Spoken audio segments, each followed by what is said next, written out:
Hey everyone, welcome to the second Gaming Odyssey Awards, where I talk about the best and worst experiences. So I'll be checking the games that I finished this year, and of course allocate them into different categories, like best story, gameplay, graphics, combat track, chill track, the OST in general, the game that I consider as best, combining all these categories, and stuff like that. Be sure to check the timestamps in case there's something specific you wanna see. And without further ado, let's begin with the best story. This year the contenders are Tales of Arise, Xenoblade Chronicles X, and Metaphor Refantasia. The story that captivated me the most was Metaphor, as it tackles multiple topics in an interesting way, along an amazing cast of characters, a story that reaches really high points along many thought-provoking moments. In the best gameplay category, we find Tales of Arise, Afterimage, Unicorn Overlord, and Metaphor.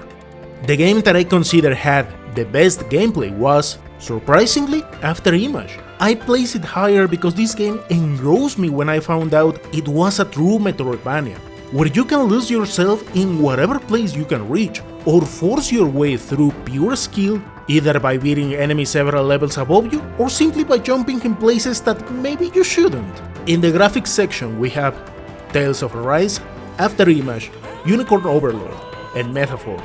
The one that took the lead here by far was Tales of Arise. In general, this game shows lots of lively environments and beautiful landscapes, with a nice combination between animation and 3D modeling. This game is simply gorgeous on this department.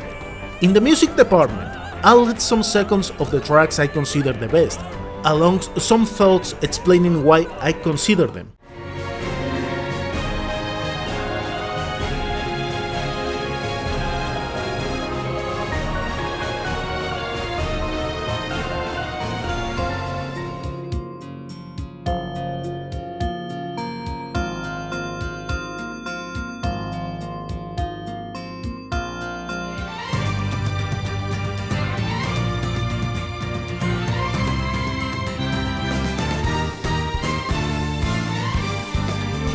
In the overall category, the games that took the highest scores are Tales of Arise, Afterimage, Xenoblade Chronicles X, Unicorn Overlord, and Metaphor. But the game I enjoyed the most this year was Metaphor.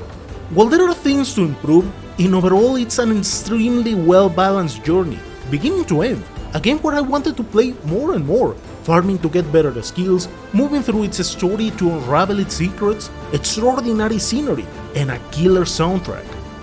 Within the second best category, or games within 8 as a score, we can find Etrian Odyssey 2, 3, Grand Blue Fantasy Relink, Operation Babel, Ys Origin, and Trails Through Daybreak, where I would recommend Trails Through Daybreak as best game within this specific rank. If there is something I enjoy a lot, where it's combat mechanics and extraordinary soundtrack. Moving on to the worst games I played this year. These entries are the ones that got the lowest scores in overall. Some may be decent, but there is no way I can defend them for XYZ reason. The contenders are Rune Factory 5, Operation Abyss, Class of Heroes 1, and Star Ocean, where the game I wouldn't recommend is Class of Heroes 1. While I definitely enjoy the RPGs, this game unfortunately took the same mechanics from all wizardries, but without trying to improve game mechanics. The next topic is about Best Collector's Edition.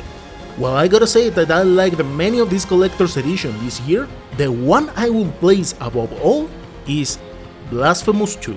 Now, I love this execution the most because it was really cheap, and it has lots of amazing goodies. Perhaps the one that impressed me the most was that complete game guide.